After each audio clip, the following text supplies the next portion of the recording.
Hello everyone, it's me again. It was good seeing you this past week. What I'm going to be presenting to you in this screencast is a little bit more information regarding this new imperialism 1800 through 1914 in Africa, as well as two other areas during that time, one being India and the other being Southeast Asia. Now what you're going to do in watching this screencast is you're going to be answering questions regarding it, and these questions are going to be due by 3 p.m. on Monday, June 1st. And this assignment is going to be worth 5 points. So you're going to see right here that the first question is define the term imperialism, all the way down to number 7, what did French Indochina encompass geographically? So this is going to be due in the classroom by 3 p.m. Monday, June 1st, and it's going to be worth 5 points. Now, what you're going to be seeing right now is an image regarding the new imperialism that appeared in a British publication, and it involved what was taking place in the Belgian Congo in the middle of Africa, where the native Africans were being exploited for their labor in the harvesting of rubber. Rubber comes from a tree. And the people of Belgium were very interested in that natural resource, and you could see with the snake wrapped around this person, this rubber snake, the rubber coils of it, and the head of the snake looking like a person, and that was to represent King Leopold of Belgium, and we know that by just seeing the crown on the snake's head.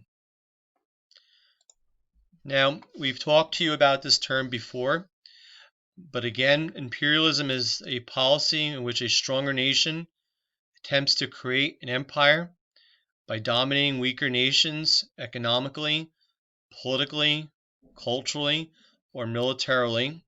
And this is something that was definitely taking place in Africa, in India, as well as in Southeast Asia during this time. A little bit more information regarding Africa, in particular the southern part.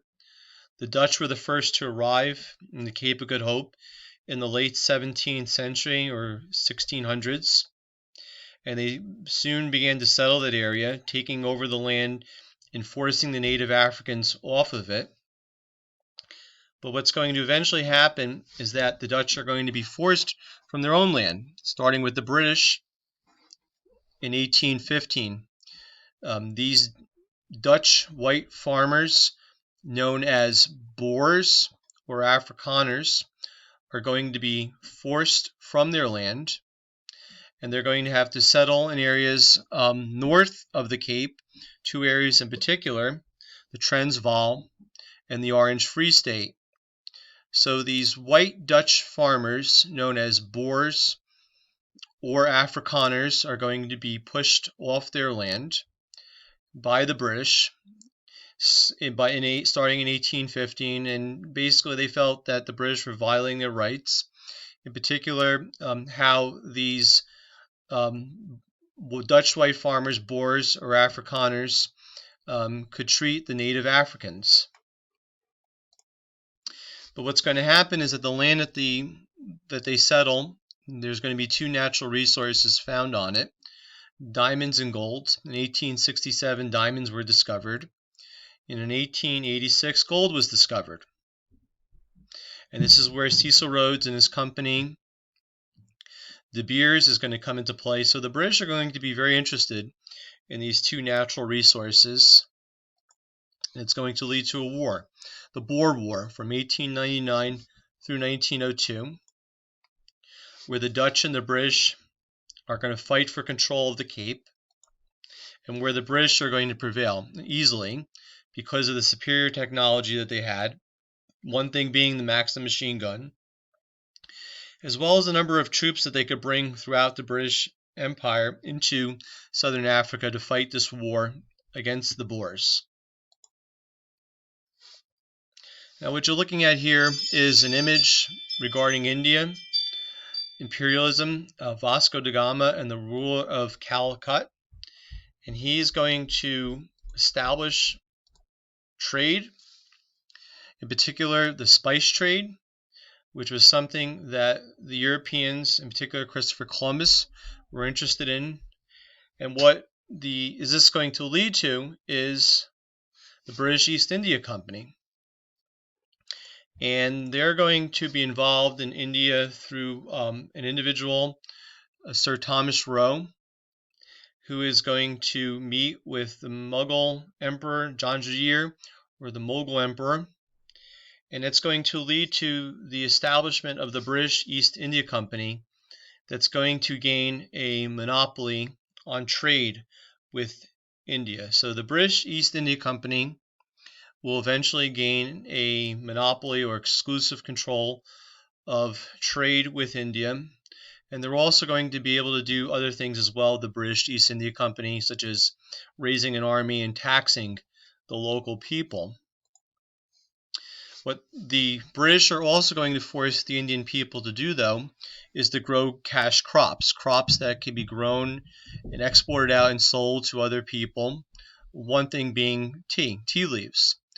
And that's going to hurt the Indian people because they're going to have to cut back on growing food to feed themselves, instead focus on growing these cash crops that are going to be sold to other parts of the world. But the British are also going to do other things in India to improve it internally in terms of their infrastructure. They're going to build the world's third largest railroad system, which is still in existence in India today. They're going to construct telephone and telegraph lines. They're also going to build dams, bridges, and canals. So the British will do things in India that will improve the infrastructure internally of India. They'll also set up an education system. Now, what's going to eventually happen in India is a rebellion involving a group of soldiers known as sepoys. Sepoys were Indian soldiers who served under British commanders.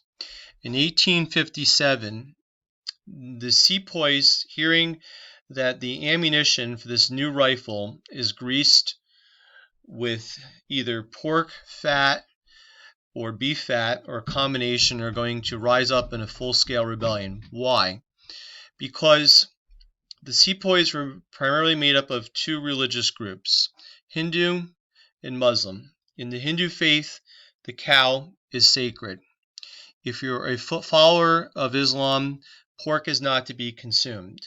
So when this rumor goes around that this ammunition is greased with some type of pork/beef fat, they're going to refuse, and they're going to rise up and rebel. And eventually they'll break out into parts of India, in particular in the northern part. But again, the British will easily put down this rebellion and eventually take complete control of India, ending the rule of the British East India Company. And this is where Queen Victoria will become known as the Empress of India. And you can see with this map here, by 1897, where the British were located throughout the world. The saying goes, the sun never set on the British Empire. How they were involved in Egypt, how they were involved in Southern Africa, Australia, New Zealand, parts of Southeast Asia, North America, and Canada as well.